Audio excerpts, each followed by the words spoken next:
here's a few of the parts that I've been working on this week. Let's start here, since I haven't talked about the weapons much at all. I know I wanted to redo the minigun. I've seen a couple concepts out there and other builds, and I'll probably do a little bit of an amalgamation, but I thought instead of having the big ammo clip, which is kind of cool and all, I do also like the idea of having the drum on the main gun. And I also want to expand this. I think it's probably supposed to be some sort of radar dish, but I think I want to make it 2 or 3 times larger. Something more like the XS Gundam has.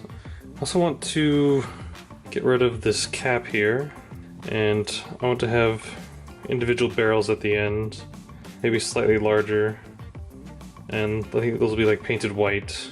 I think I also want to make a square hexagonal housing for the main barrel here, so that you'll still be able to see that there's barrels on the inside, but this will probably be shortened, maybe by a third. Like I said, this will be expanded here. I don't mind the idea of having the belt kind of visible on the inside there, as well as a larger rear of the rifle.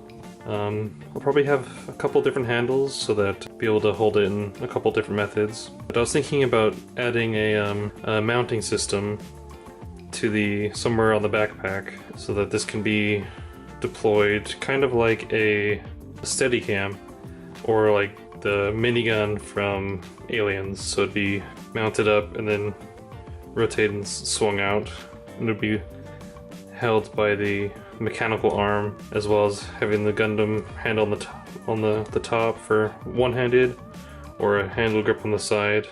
Also might do one on the back too, so you could hold it without the mechanical arm. So hold it in the front here, and then one on the back, so you can hold it farther out in the front or off to the side. But because this is moved from the left hip to this weapon, I'm not sure what to add on the other side, but I do want to add another element. Possibly just a weapon mount for the beam rifle when this is deployed or when it's not being used. I think that might be cool. Got a bit farther on this guy here. This took a little bit of work. Looks a bit like a puzzle piece, but rightfully so. So these are the vents. Still need to add a little separator in there to keep this square. But once this is assembled and glued, like so, you'll be able to pop these vents in from the bottom, painted, like so, and then the one on the top, like so, and that'll just be pressure fit with these pegs here, as well as sandwich from the sides. So it's a little bit complicated to try and figure out enough room to house a mounting mechanism for both of them, as well as accommodate one on the front. So I'm going to glue the vent to this key, and the key will slide in on the front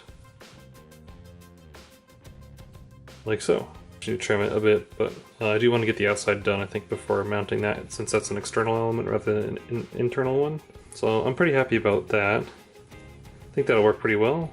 And the next part I'm currently working on is I finally figured out position for this guy, the rear bracket, where it's going to mount to the rest of the unit. So that'll be sandwiched on both sides with one of these, with the bridge gluing it, and some prongs like we discussed earlier. But I've put in my first the poly cap there, which is I think it worked out pretty well. It's pretty flush and like exactly the size of these plates here. I just have to cut a square channel here to be able to slide this in. And this is such a tight fit, I might not have to glue this peg into place because it's pretty stiff. I just have to glue some rails on the top and bottom so that when this slides in, it'll work like that, as well as polycap be placed like about right here. So, and they'll have a peg that gets inserted going like that, be inserted going like so, and that'll hopefully hold it in place with a couple different mounting elements. So I'm glad I got that part done, at least on one of them, so I can at least R&D the rest of this. and eventually glue this bad boy together, and then cement and putty up the sides. I think that'll work pretty well. And I haven't really done anything to the arms here, but I just wanted to illustrate that I think I never liked quite how busy all the detail on this forearm is. So I've seen a couple other similar designs. They're actually more like the I think the Mark II Gundam, or the Gundam Alex, I think. But I think I'm gonna remove these hooks, possibly so I can still use this guy. I'm not sure yet if I'm gonna need this or totally rebuild it. But I want to extend this maybe 3 millimeters or so, 2 or 3. And instead of having the two elements here, I just want the one triangular element. And then I just want a little bit larger version of this and just more square. I think that looks a little bit better. And then make this a little bit larger so it looks like it might be a weapon or something. So I may have to rebuild this part, but I think it'd be easy enough to expand this outward.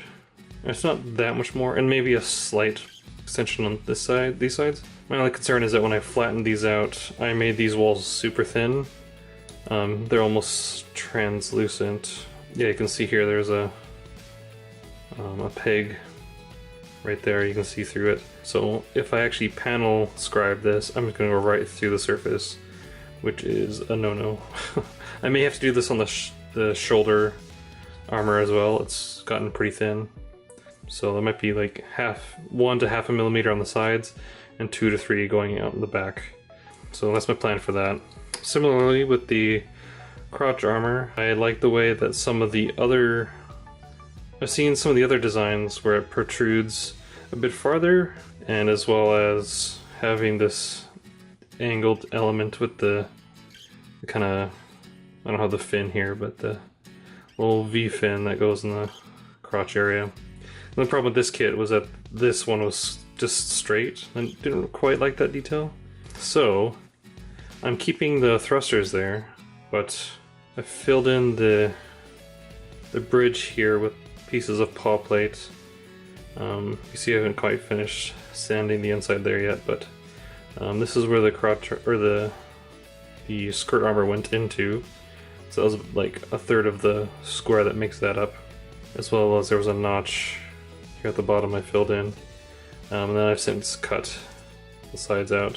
And this was a lot straighter before, so I sanded it a bit flatter and angled it outward because it was a bit too steep, and I liked this shape a little bit more. Problem was, after doing that, this was a little bit low, so I added a couple of millimeters, like I think 1 millimeter, 2 plates stacked there, and just trimmed up and sanded. But I've yet to cut out the window there, so I just gotta start scribing from the back and pop this window out.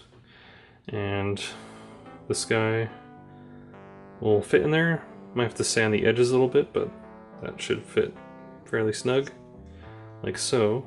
As well as I put a really thin paw plate on both walls here on the inside, just to beef up you can see it there, a little bit different color, just to make these a little bit stronger, just to make the insert a little bit easier. The advantage of this is going to be I'll probably be able to mount the thrusters and this on the same piece and just be able to insert straight from the back. That's pretty much it for this week, except for, at least so far, except for these guys here. They're maybe a little bit tougher than I let on. So they started off kind of like this, and there's the 2 other smaller pieces to finish this extension, but it took a little bit longer to sand down than I thought, so it'll end up being like that, and then, oops, with the end points glued there. And then this will attach back on there.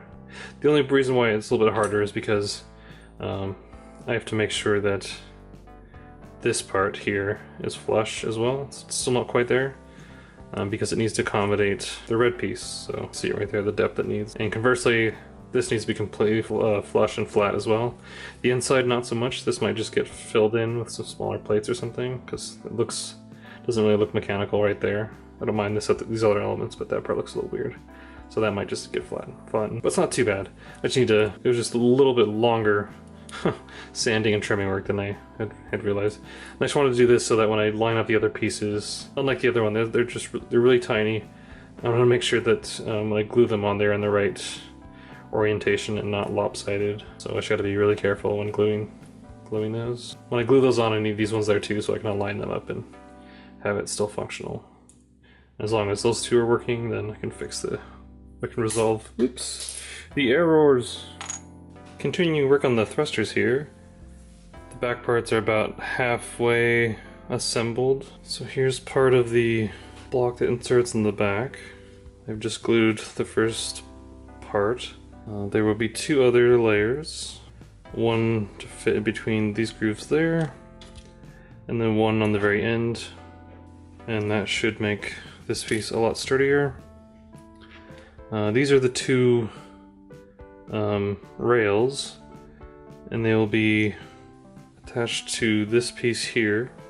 And when they are inserted, I've glued some stoppers, a stopper here and a section here to create the pressure fit.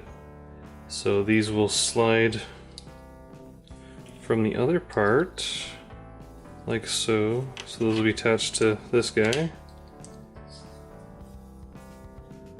like that, and that's how they'll be set on the interior. I think I will also put a spacer between these guys so that this has a little bit of structure, so it helps it prevent it from bending too much and separating from the point there.